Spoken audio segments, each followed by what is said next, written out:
I'm standing here in the coastal town of Gaeta, Italy, where in 997 AD the word pizza was first documented. Now, people have been putting ingredients on top of bread since the Neolithic age, and we know that the Greeks had a flat bread called plekos, on which they put onions, herbs, and garlic. But it was here in Italy where the word pizza was first written down. The Italians didn't get around to adding tomato on top of their pizza until after Europe made contact with the Americas. And even after that, it took a few more centuries because many people thought tomatoes were actually poisonous. But by the late 18th century, a tomato topping had become common, and my favorite dish just got better and better from there. Today, Americans eat 8.2 million pizzas a day. We're talking about pizza today because it's going to help us through step 3 of the problem-solving process, making a decision. Let me set the backstory for you. So, it's Saturday afternoon back home in America. You've already analyzed the problem in step 1 of the process, and here's the problem statement you came up with. Wherever we can get it, as soon as possible, we want to have some tasty pizza because we're hungry. Your brainstorming session in step 2 went very well, and you met your goal to come up with at least 10 alternative solutions for how to get pizza, and you ended up with a pretty good list. Now it's on to step 3, time to make a decision. In this step, we'll take the alternative solutions from step 2 and sort through them to decide which one best solves the problem for us. The first thing we're going to do is separate the wheat from the chaff by running our alternatives through a filter called screening criteria. The screening criteria is a go or no-go evaluation of an alternative. Either the alternative passes the test or it doesn't, and if it doesn't, it's out. There are 3 pieces to this: suitability, feasibility, and acceptability. Suitability means the idea will result in solving the problem. Going to McDonald's may solve your hunger problem, but you specifically said you needed pizza, so the Mickey D's Happy Meal is out. No toy for you. Feasibility means that it can actually be done. The best pizza might be found here in Italy, and that would be a suitable solution, but it's not very feasible to fly here for some. You probably don't have the time or money to spend for that. Same thing for school cafeteria pizza. It's okay if you can get past the cardboard taste, but they don't open again until Monday. The idea has to be feasible in order to be seriously considered. So those are out. Acceptability. You can think of this in terms of risk, cost, and legality. You could rip off the Domino's guy who just pulled up next door, but that would be kind of illegal, so not acceptable. Likewise, you could beg pizza from the neighbor, but you've had unfriendly encounters with his pit bull. Not going to risk another one, even if it's for a tasty slice.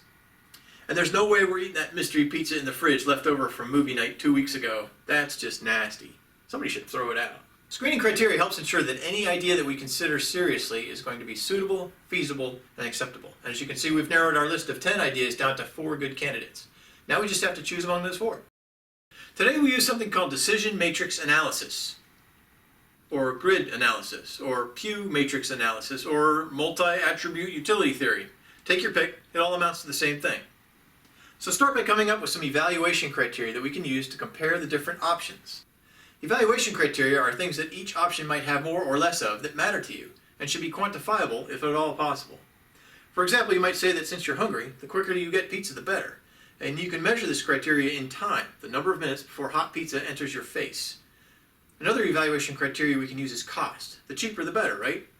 And a final criteria is taste. This is more subjective, but I think you'll agree it's still important. What evaluation criteria you use is up to you, whatever's most important. Today we'll use time, cost, and taste. Now let's think about these criteria for a second, because not all criteria are created equal. So for example, if you haven't eaten since last Tuesday, time might be the most important thing on that list.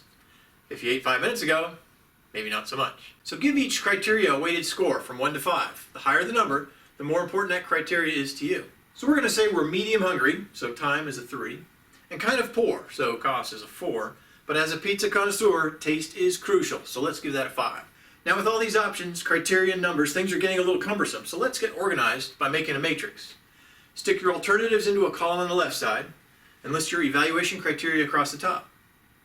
Now it's just a matter of looking at each option and see how it stacks up against each criteria. I like to give them scores from 1 to 5, but the higher the number, the better the score. Let's start with time. It probably takes the delivery guy 45 minutes to get our order here. Making pizza at home probably takes about 60 minutes. Driving out to get frozen, then bringing it home and heating it up might take an hour and a quarter. And going to a restaurant, you could probably be eating a slice within 45 minutes or so. So, since delivery and going out are quickest and about the same, we'll give them a 5. Making it home takes a little longer, so 4. And getting frozen takes longest of all, so 3 for that option. But we're not done with time yet. And this next part involves some math, so brace yourself. Take each score and multiply by the weight for that criteria for the weighted score. I like to draw a diagonal and put the raw score on top and the weighted score on the bottom. It looks cool and technical that way and helps keep the numbers straight. So now take a look at the other 2 criteria and give each option a raw and weighted score. Something like this. Alright, good job. Now to get your answer, you can simply add up the scores going across to get a total for each alternative. And it looks like we have a clear winner. So that's it.